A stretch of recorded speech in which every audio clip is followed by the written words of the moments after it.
how many folks are watching them and stuff, because it gives you the numbers and everything. Most frequently, I'm the only one that watches them. But then if they're like, as we, have people not coming to class because of conflicts and weather and stuff, then I see like last night I posted my videos from Monday, and the first video that I posted, even though I didn't share it through Blackboard, people were already watching it because I had 8 people watched it, even though, so they must have like subscribed to my channel or whatever the heck. Yeah. So they see my videos as I post them, even if I haven't shared it on Blackboard. Well, so yes, this is our last official class. The only thing we have next is for next week, which is finals week. The Monday class we don't have because that's going to be chemistry all morning here. And we're in here on Wednesday from 10 o'clock on to our normal finishing time. But as I've been telling folks, you don't have to come if you have conflicts or the weather's terrible or whatever. The requirement is for me to be here. That's my contract. So I will be here. If you want to come, please do. I'm not saying you shouldn't come, but I don't have any special plans for what we'll discuss. It's whoever comes. What I used to do is I used to bring a bunch of movies, and I'd say, let's vote. Which movie do you want to see? And people would pick a movie, and we would watch a philosophical movie. I've got a bunch, but I don't think I watched a movie last night. But I watched Blade Runner 2049, which I didn't know what to expect actually, because I don't think I ever saw Blade Runner. And in fact, I think when I first clicked on that it was going to be the original Blade Runner, and I was, what? This doesn't seem to be an old movie. And as it turned out, it was like the one that Harrison Ford and who's the guy that played Ken in Barbie? Yeah, he was the main character. So that was interesting, but so I don't bring movies in. Instead, I'll just be here, and anybody that wants to discuss philosophy, their term paper, any of that stuff, yay, that'll be fun. I just discovered right now, I was thinking, why didn't I find the duck rabbit in the Tractatus? Because that's where I had thought it was supposed to be. It's actually in the Philosophical Investigation, according to the internet, which I'm sure is right, actually. And this is the actual duck rabbit here. You see a duck or a rabbit. I was surprised enough that I went to a old German TV show where I have a comedy link where he asks about it, and realized he made the mistake. So, however, last class I mentioned that Wittgenstein gives us ordinary language analysis as his second major philosophical invention, I suppose. And that comes in his book Philosophical Investigations, which was not published until after he was dead, by his admirers and so on. They put it together, and even though he hadn't completed it, they figured out how to complete it, how people do that stuff. By the way, if you go into bookstores, I don't know if it's so available now, but you used to see Wittgenstein on mathematics, Wittgenstein on values, on ethics. There were like a whole bunch of titles. But the main ones that you would find were his blue and brown notebooks, They were his notebooks that he used to do his writing, and they ended up publishing those. They're kind of in between the Tractatus and the Philosophical Investigations.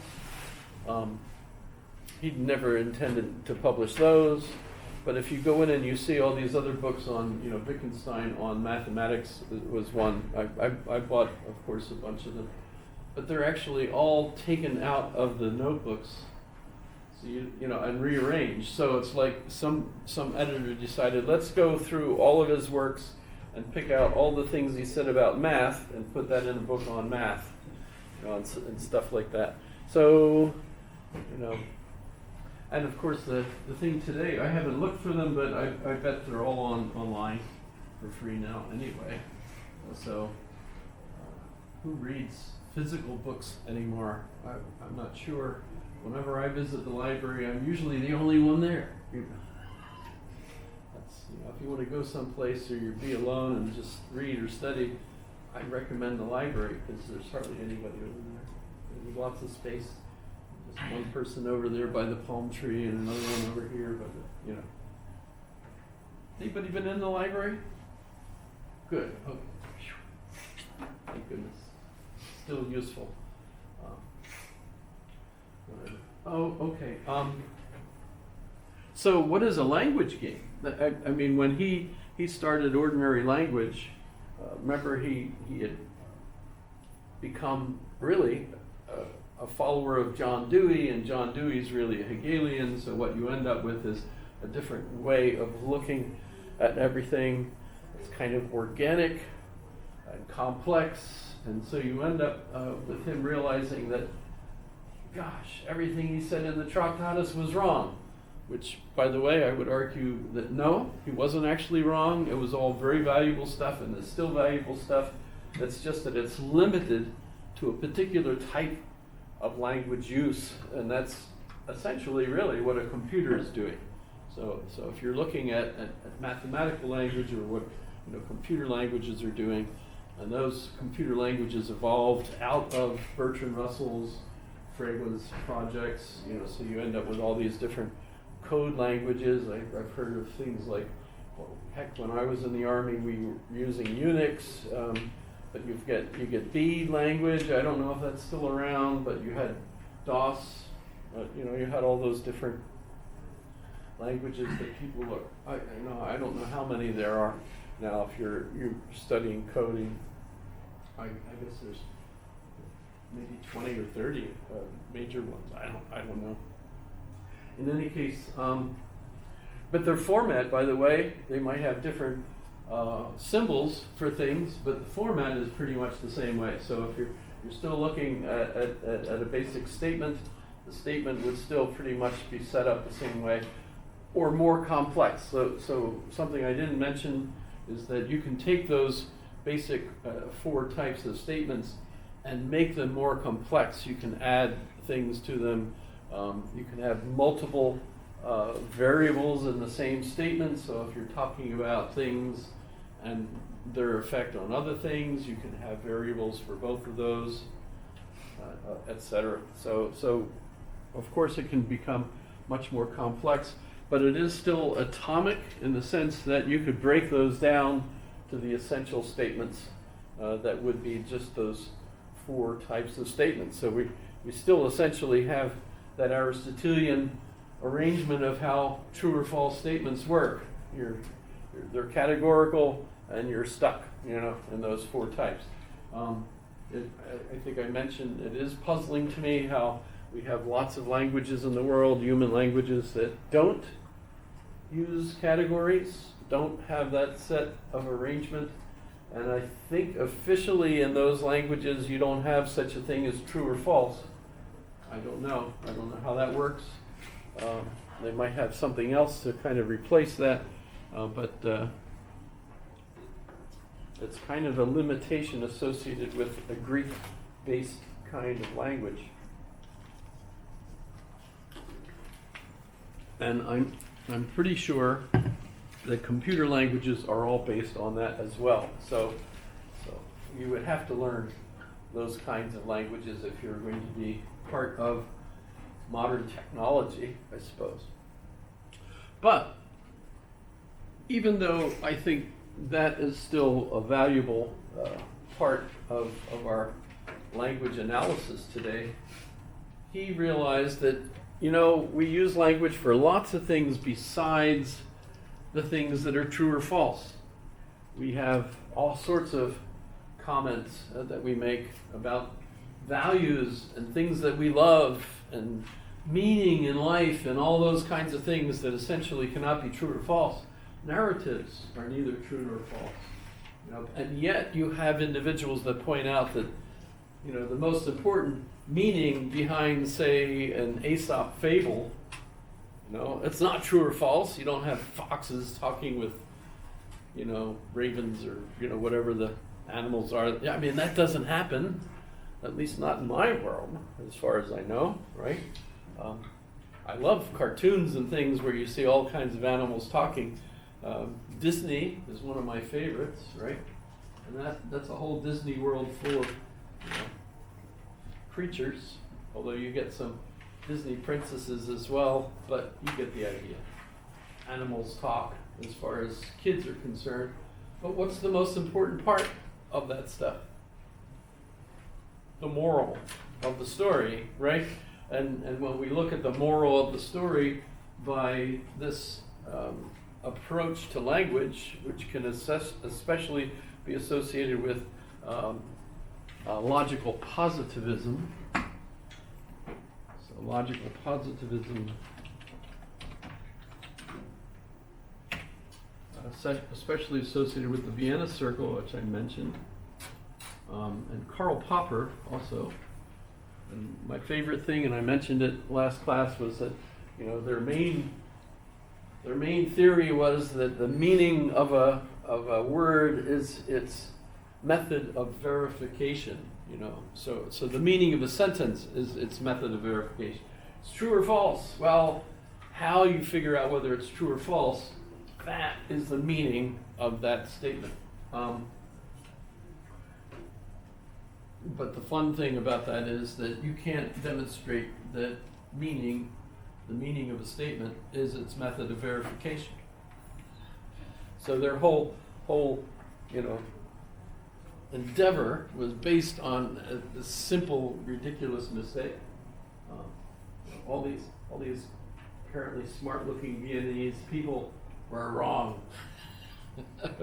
almost silly, and they're by the way, one of them was also assassinated. Moritz Schlick, I think, was the one that was assassinated. Somebody was mad at him for something.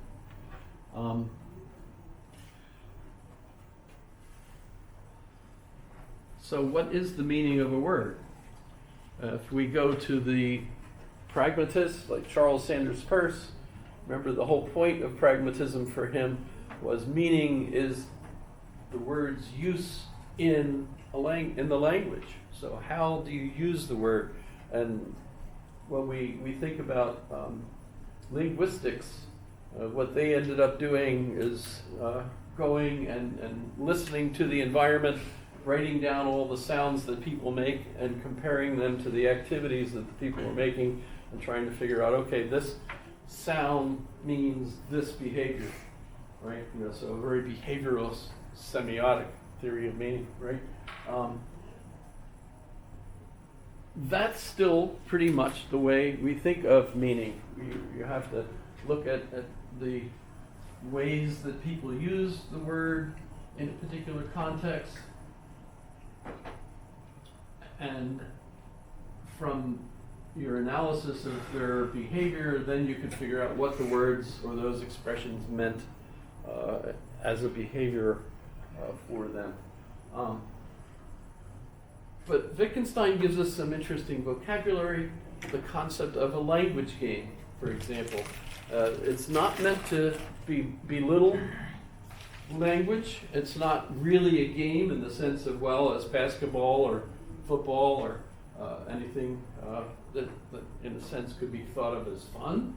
Instead, what he's meaning is that each language game seems to have its own grammar, its own rules, so that there's things that you can say in that particular context that wouldn't make any sense outside of that context, even if you use the words in other contexts. So in other words, from one context to another, a word or an utterance means something else in a different context. So you have to be a fluent speaker of the language game in order to